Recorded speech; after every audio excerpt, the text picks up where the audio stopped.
A homeless man is humiliated and kicked out of a restaurant for asking for food, but a millionaire is shocked when she sees the necklace he was wearing. The small bookstore in Maplewood was the kind of place where time seemed to stand still. The smell of old books, the quiet rustle of pages turning, and the gentle hum of conversation created a peaceful atmosphere that made it easy to lose yourself in a good story. That's exactly what I intended to do that afternoon. Escape into a novel and forget, just for a little while, the emptiness that had followed me since Stella disappeared all those years ago. I was absent-mindedly flipping through a paperback when I noticed a young woman across the room, engrossed in a book. There was something familiar about the way she tucked a strand of hair behind her ear, the way her eyes seemed to dance over the words on the page. My heart began to race, a strange mix of hope and fear building inside me. It couldn't be, could it? I tried to push the thought away, but my feet moved before my mind could catch up. As I got closer, the world around me seemed to fade, my entire focus on her. When she finally looked up, our eyes met, and I felt like the air had been knocked out of me. It was her. It was my Stella. "Mom," she whispered, her voice trembling as she stood, the book forgotten in her hands. "Stella." My voice cracked, and the tears I'd held back for so long finally spilled over. We stood frozen for a moment, just staring at each other, as if afraid that moving might break the spell, and she'd disappear again. But then, in an instant, we were in each other's arms, holding on as if we'd never let go. The years of pain, worry, and unanswered questions melted away, replaced by the overwhelming relief that she was alive, that she was here. "I thought I'd never see you again," I choked out, my voice muffled against her shoulder. "I'm so sorry, Mom. I didn't know what else to do," Stella sobbed, clinging to me as if she was afraid I might vanish. We eventually pulled apart just enough to look at each other, our faces wet with tears. I couldn't stop staring at her, trying to memorize every detail of how she had changed and how she had stayed the same. "I've missed you so much," I said, brushing a tear from her cheek. "I've missed you too, every single day," she replied, her voice barely a whisper. The emotions swirling between us were too much to process all at once. There were so many things I wanted to ask her, so much I needed to know, but I didn't want to overwhelm her. I reached for her hand instead, needing to feel the physical connection, to make sure this moment was real. "Let's sit down," I suggested gently, leading her back to the table where she'd been sitting. The bookstore, with its cozy chairs and warm lighting, felt like the perfect place for the conversation we were about to have. As we sat, the reality of the situation started to sink in. My daughter was here, but I could see the weight of the years she'd been gone in her eyes. There was a story behind those eyes, a story I knew would be painful to hear, but one I needed to understand. "Stella," I began, my voice trembling slightly, "what happened? Where have you been?" She took a deep breath, looking down at her hands, which were nervously twisting together in her lap. "It's a long story, Mom, and it's not an easy one." I reached out and covered her hands with mine, giving them a reassuring squeeze. "I'm here, Stella. We can take it one step at a time. Just tell me what you can." She nodded, tears welling up in her eyes again. "It started when I ran away. I was scared, confused, and I thought I could make it on my own. But it was so much harder than I ever imagined." I listened, my heart breaking as she began to tell her story, realizing that our reunion was only the beginning of a journey we would have to take together. As Stella sat across from me in the cozy corner of the bookstore, the weight of her story seemed to hang in the air between us. We had decided to grab some tea from the small cafe next door, hoping that the warmth and comfort might help ease the tension. The steam from our mugs mingled with the soft lighting of the bookstore, creating a serene setting that felt like a safe space for her to open up. Stella's hands were wrapped around her cup, but her eyes were distant, as if she was seeing something far beyond the cozy cafe and its welcoming atmosphere. Her gaze fell to the floor, and I could sense the struggle within her to find the right words.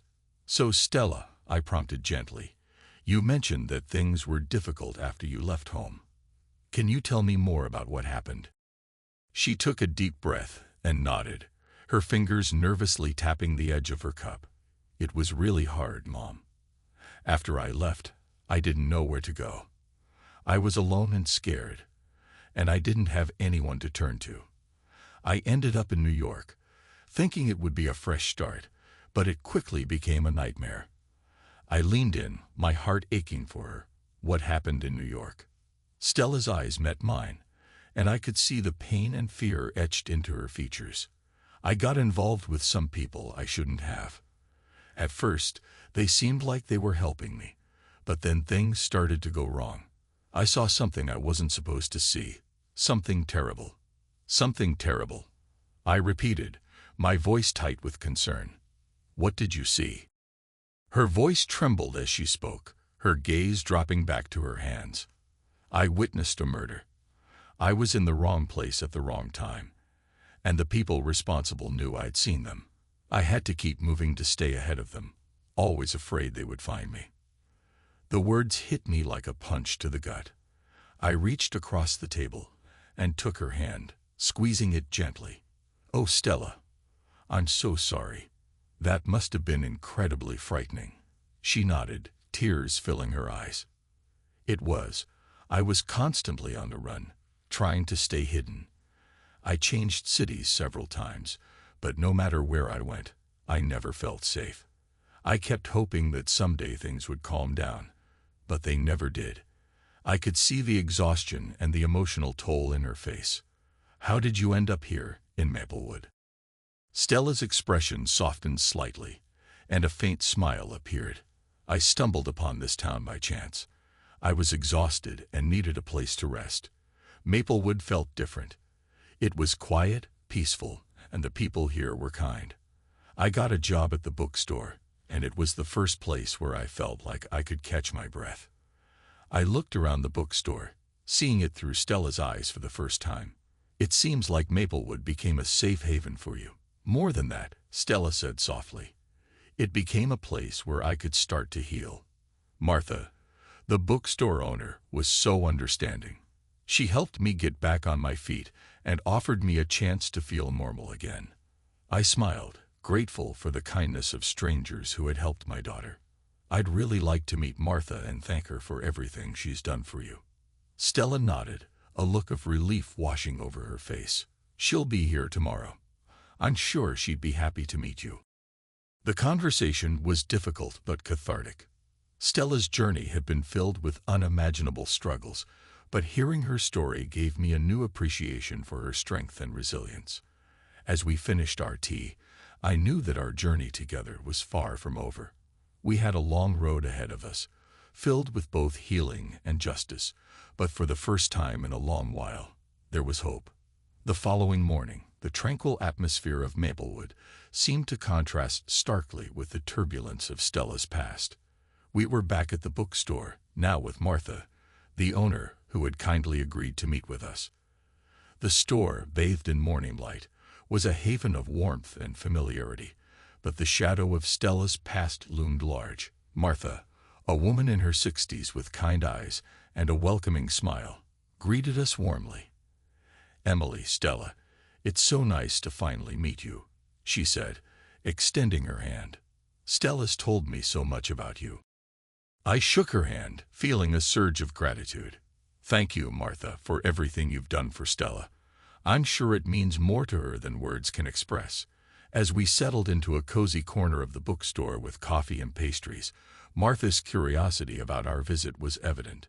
Stella has always spoken so fondly of you, she said. I'm glad to see you two reunited, but I sense there's more to your story. Stella's eyes were cast downward, her hands clasped tightly around her coffee mug. She seemed hesitant, and I could tell she was struggling with how to proceed. Martha, Stella began, her voice faltering slightly. There's something I need to tell you. Something I haven't shared with anyone. Martha leaned in, her expression one of concern and support. Whatever it is, Stella, you can trust me. We've been through a lot together. Taking a deep breath, Stella looked at both Martha and me, her eyes filled with an intense fear. I witnessed something horrible in New York, a murder. And the people responsible know I saw them. I've been running ever since. The room seemed to freeze as Martha absorbed Stella's words. Her eyes widened in shock, and she took a moment before responding. "Oh, Stella, that's awful. How can we help?" I squeezed Stella's hand, trying to offer comfort. "We've already started taking steps. I've hired a lawyer and a private detective to ensure Stella's safety and to bring her story to the authorities." Martha nodded, her face reflecting a deep concern. "You're right to do that, but it's important that we handle this carefully. We need to make sure Stella is safe and that the authorities can protect her." Stella's voice trembled as she spoke. "I'm so scared, Martha. I never thought I'd have to relive all of this." Martha reached out, placing a comforting hand on Stella's shoulder. "You're brave for facing this, Stella. We're here for you, and we'll make sure you're protected. Maplewood is a safe place, and we'll do everything we can to keep it that way." I felt a surge of relief and determination. Martha's unwavering support was exactly what Stella needed. "We'll work with the authorities to make sure your safety is prioritized. We can't change the past, but we can make sure you have a future free from fear." Stella nodded, her expression one of fragile hope. "Thank you, both of you. It means a lot to know that I'm not alone in this." The conversation had unearthed the dark secret Stella had been carrying, but it also solidified our commitment to seeking justice and ensuring her safety. As we continued to discuss our next steps, the resolve to protect Stella and confront the dangers she faced became our shared mission. The support of Martha and the strength of our bond would be crucial as we navigated the challenging path ahead. The tension in the room was palpable as Daniel, the private detective I had hired, joined us at the bookstore for a crucial meeting. Stella sat across from us, her face pale but resolute. Daniel, a tall man in his 40s with sharp features and a no-nonsense demeanor, took his seat, his eyes scanning the room with practiced precision. "All right, Emily," Daniel began, pulling out a notebook. "I've reviewed the initial details of Stella's case. We need to ensure we're thorough in our approach." I nodded, feeling a mixture of apprehension and determination. "Daniel, thank you for taking this on. What's our plan?"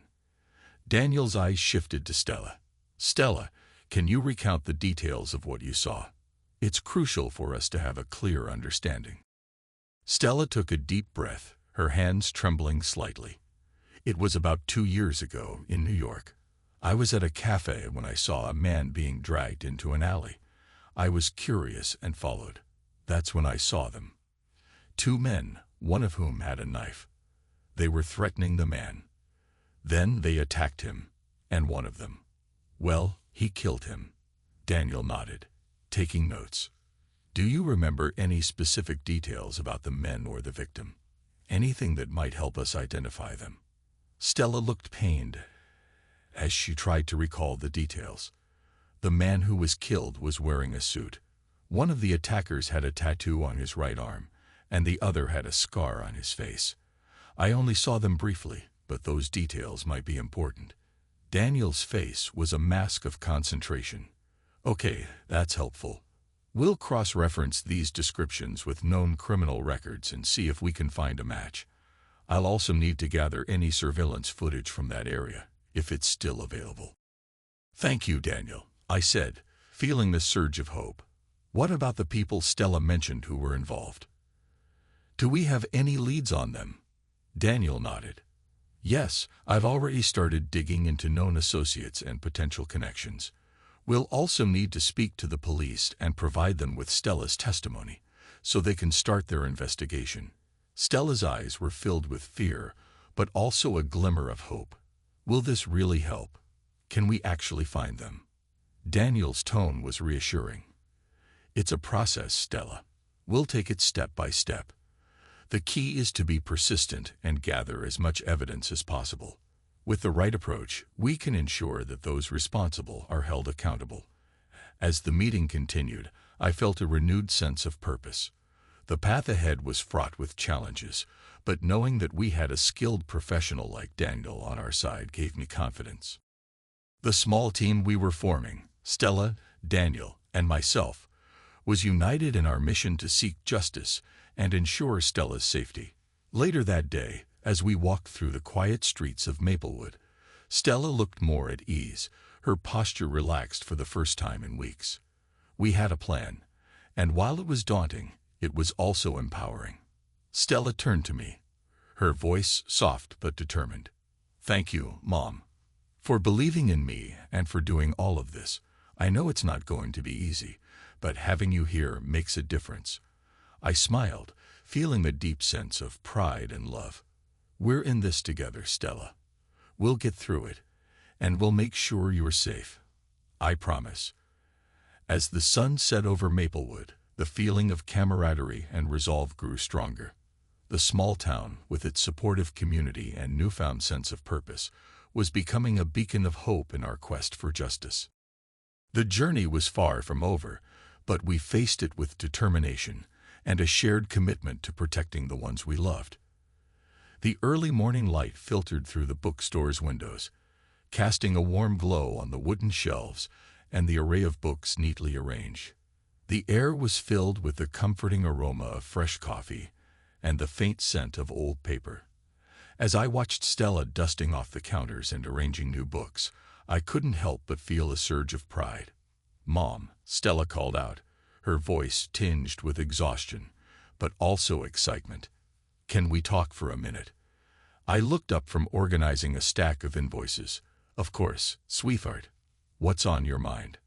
Stella set down her duster and approached me with a thoughtful expression. "I've been thinking a lot about what I want to do now that things are starting to settle. I want to go back to school and finish my degree in literature. It's something I'd always wanted, but I never had the chance before." I could see the determination in her eyes. "That's wonderful, Stella. I'm so proud of you for wanting to pursue your passion. Do you have a plan for how to go about it?" Stella nodded. "I've looked into online courses and local colleges. Maplewood doesn't have many options, but I can take some classes online and maybe even find a few local workshops." "That sounds like a great plan," I said, giving her a reassuring smile. "I'm sure you'll find a way to make it work. And if there's anything you need, just let me know." As we talked, Daniel entered the bookstore, holding a stack of papers. "Morning, Emily." "Stella, I've got some updates for you." "Good morning, Daniel," I greeted him. "How are things progressing with the investigation?" Daniel set the papers down on the counter. "We've made some headway. We've identified a few leads based on Stella's description, and the police have started following up. I also have some updates on the surveillance footage we managed to obtain." Stella looked up from her work. Her interest piqued. "Any new information?" Daniel nodded. "Yes, the footage provided some useful details. We've identified a possible suspect who matches the description of one of the attackers. We're working on tracking him down." "That's a relief," Stella said, her voice reflecting a mixture of hope and anxiety. "I just want to feel safe again." Daniel offered a reassuring smile. "We're getting closer. But remember, rebuilding your life is just as important as seeking justice. Take this time to focus on your studies and finding some normalcy." With Daniel's encouragement, Stella began to immerse herself in her studies. The bookstore became a sanctuary for her, a place where she could escape and find solace in the pages of the books she loved. As days turned into weeks, the rhythm of our new life settled into a comforting routine. Stella and I spent our mornings at the bookstore, where we would work together to keep it running smoothly. In the afternoons, she would dive into her coursework, often discussing her studies with me and sharing her excitement about her newfound knowledge. One evening, as we sat together in the bookstore, I noticed how much more relaxed and confident Stella seemed. She was no longer the frightened girl who had fled from danger, but a young woman determined to build a future. "I've been thinking, Mom," Stella said, her voice soft but earnest. "I want to do more than just finish my degree. I want to help others who might be in situations similar to mine. Maybe start a support group or a non-profit organization. My heart swelled with pride and admiration. That's an incredible idea, Stella. Your experience can help so many others. I'm here to support you in any way I can. Stella smiled, her eyes shining with gratitude. Thank you, Mom. I couldn't do this without your support. It means the world to me. As the days passed, the bookstore became more than just a place of business. It was a symbol of our new beginning. With Daniel's support and the strength of our small family unit, Stella found a renewed sense of purpose and hope. The community of Maplewood continued to rally around us, offering their support and encouragement. Daniel's cafe next door, which had quickly become a popular gathering spot, further strengthened our connection to the town. One afternoon, while Daniel was serving coffee to a group of regulars, I took a moment to reflect on how far we had come. The challenges we faced had been significant, but the support of our friends and the resilience of our family had paved the way for a brighter future. As I watched Stella engage with the customers and work on her studies, I felt a profound sense of contentment. We were rebuilding our lives, not just in the sense of recovering from the past, but in creating something meaningful and enduring. Our journey was far from over, but with each step, we were forging a path towards healing and hope. Maplewood, with its gentle charm and supportive community, was becoming the place where we could finally find peace and start anew. The quaint town of Maplewood had embraced us with open arms, and as autumn painted the town in hues of gold and red, it seemed like a fitting time to start a new chapter in our lives. The bookstore had become a beloved fixture in the community, and with the help of Daniel, the cafe next door was flourishing. Our small family felt more grounded than ever. One crisp morning, Stella and I were in the bookstore, arranging a new shipment of books. Daniel walked in with a cheerful grin, his apron still dusted with flour from the bakery. "Good morning, Emily, Stella," he greeted us. "I've got a surprise for you both." "What is it?" Stella asked, her curiosity piqued as she glanced up from her work. Daniel reached into his bag and pulled out a neatly wrapped box. "I've been working on something for a while now, and I think it's finally ready to be unveiled." Stella and I exchanged intrigued looks as Daniel handed the box to me. I carefully unwrapped it to reveal a beautifully crafted sign that read, "Maplewood Literary Cafe." "Oh, Daniel, it's perfect," I exclaimed, admiring the elegant script and the intricate design. "This will make a wonderful addition to the cafe." Daniel beamed with pride. "I thought it would be nice to give the cafe a more formal name. It'll help create a stronger identity for it, and make it feel even more like a part of the community." Stella stepped forward, her eyes shining. "It's amazing, Daniel. I think it's going to make a huge difference. The cafe has already become a favorite spot for so many people." Daniel nodded. "I hope so. And I also wanted to talk to you both about another idea I've been toying with. Since the bookstore and cafe have become such integral parts of Maplewood, I was thinking of hosting a series of community events, book readings, author signings, and maybe even some writing workshops." "That sounds like a fantastic idea," I said, my excitement evident. "It would be a great way to bring people together and promote local talent." Stella looked thoughtful. "It would also be a great opportunity for me to share my own experiences and maybe even start a book club or writing group. I've been thinking about how I can contribute to the community beyond just my studies." "That's a wonderful idea, Stella," Daniel agreed. "We could use the cafe and bookstore space for these events, and it would give everyone a chance to get involved and connect." As the days passed, the plans for the new community events began to take shape. The Maplewood Literary Cafe became a hub of activity, with its cozy atmosphere providing the perfect setting for gatherings.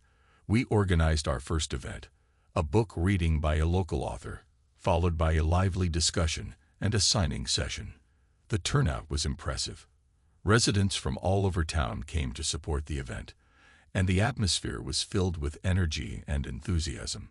Stella, with her newfound confidence, took the stage to speak about her experiences and her love for literature. "Thank you all for coming," Stella began, her voice steady and clear. I've found a new sense of purpose here in Maplewood, and I'm grateful for the support and kindness I've received. This town has become a home to me, and I'm excited to share my journey and passion for literature with you." The audience responded with warm applause, and I could see the pride in Stella's eyes. She had come so far from the frightened girl who had once fled danger. Now she was standing strong and contributing to her community in meaningful ways. After the event, as we cleaned up the bookstore and cafe, Daniel approached us with a thoughtful expression. "I've been reflecting on how much has changed since we first started. It's incredible to see the positive impact we've made in Maplewood." "It truly is," I agreed. "This town has given us so much, and it feels amazing to be able to give back." Stella nodded, her smile radiant. "I feel like we're building something special here. Maplewood has become more than just a place to live. It's where we found a new beginning and a sense of belonging." As the sun set over Maplewood, casting a golden glow over the town, I felt a deep sense of contentment. The journey to rebuild our lives had been challenging, but with each step, we had created something meaningful and enduring. The bookstore, the cafe, and the community events were all part of a new chapter that had brought us closer together and allowed us to find peace and hope in our lives. In Maplewood, we had discovered not only a place to call home, but also a renewed sense of purpose and belonging. The future was bright, and as we looked ahead, we knew that the bonds we had forged with each other and with the community would continue to grow, shaping the next chapters of our lives. The days in Maplewood seemed to flow effortlessly into one another, with the rhythm of the town's gentle life bringing a newfound tranquility. The bookstore and cafe had become thriving hubs of community activity, and the recent events had strengthened the bond between Stella, Daniel, and me. As autumn progressed, the town was preparing for its annual Harvest Festival, an event that had become a symbol of renewal and celebration. One cool afternoon, Stella and I sat together in the cafe, sipping on steaming mugs of apple cider. The rich aroma of cinnamon and cloves filled the air, creating a comforting atmosphere. "You know," Stella began, her gaze fixed on the falling leaves outside, "I never imagined that my life would turn out like this. It feels surreal to think about how much has changed since we first met." I smiled warmly. "Life has a way of surprising us, doesn't it? I'm so proud of how far you've come. You've faced so many challenges with such strength and grace." Stella's eyes were soft with gratitude. "I couldn't have done it without you and Daniel. You both have given me a sense of stability and hope that I didn't think was possible." As if on cue, Daniel walked in, carrying a box of fresh pastries from the bakery. "I thought you two might enjoy a little treat before the festival preparations get into full swing." "Perfect timing, Daniel," I said, reaching for a warm cinnamon roll. "We were just talking about how much has changed and how grateful we are for everything." Daniel set the box on the counter and joined us at the table. "It's been quite a journey, hasn't it? I've been reflecting on how far we've come, and I'm really looking forward to the Harvest Festival. It's going to be a wonderful way to celebrate our new beginning." As we chatted and enjoyed our pastries, I could sense a deep sense of contentment in the air. The cafe had become a cherished part of the community, and the upcoming festival was a chance for everyone to come together and celebrate the spirit of Maplewood. Later that week, the Harvest Festival arrived, transforming the town square into a vibrant celebration of autumn. Colorful stalls were set up, selling everything from homemade crafts to delicious baked goods. Music filled the air, and the laughter of children and adults alike created a festive atmosphere. Stella and I were busy at the bookstore booth, which had been transformed into a cozy reading nook with fall-themed decorations. People from all over town came to visit, and Stella's presence was warmly welcomed. She had even organized a small book signing event to showcase her own writing, a milestone that she had worked hard to achieve. As the festival progressed, Daniel and I took a moment to walk through the town square, enjoying the lively scene. We spotted Stella chatting with some local residents and signing copies of her book, her smile radiant with pride. "Look at her," Daniel said. his voice filled with admiration. "She's really come into her own. It's amazing to see how much she's grown." "I know," I replied, my heart swelling with pride. "She's found her place here, and it's been incredible to witness her transformation. This town has given us so much, and we found a sense of belonging and peace that we never thought possible." As the sun began to set, casting a warm glow over the festival, we gathered together to watch the fireworks display. The night sky was illuminated with bursts of color, and the entire town seemed to come alive with joy. Stella joined us, her face aglow with happiness. "This has been the best day ever," she said, her voice filled with emotion. "I never imagined that I'd find such a wonderful place and such amazing people." Daniel put an arm around her shoulders. "You've earned every bit of this happiness, Stella. You've worked hard to overcome your past, and it's been an honor to be part of your journey." As the fireworks continued to light up the night sky, I felt a deep sense of peace. The challenges and hardships of the past were behind us, replaced by a future filled with hope and possibility. Maplewood had become more than just a town. It was a place where we had found a new beginning and a sense of home. The evening ended with the town coming together for a final toast to the Harvest Festival and the new chapter in all of our lives. As I looked around at the faces of those who had become like family, I realized that we had truly found our place in this small, supportive community. In Maplewood, we had discovered not only a safe haven but also a profound sense of peace and fulfillment. The journey had been long and difficult, but the love and support we had found here made every step worthwhile. As we celebrated under the starry sky, I knew that our story was just beginning, and the future held endless possibilities for us all.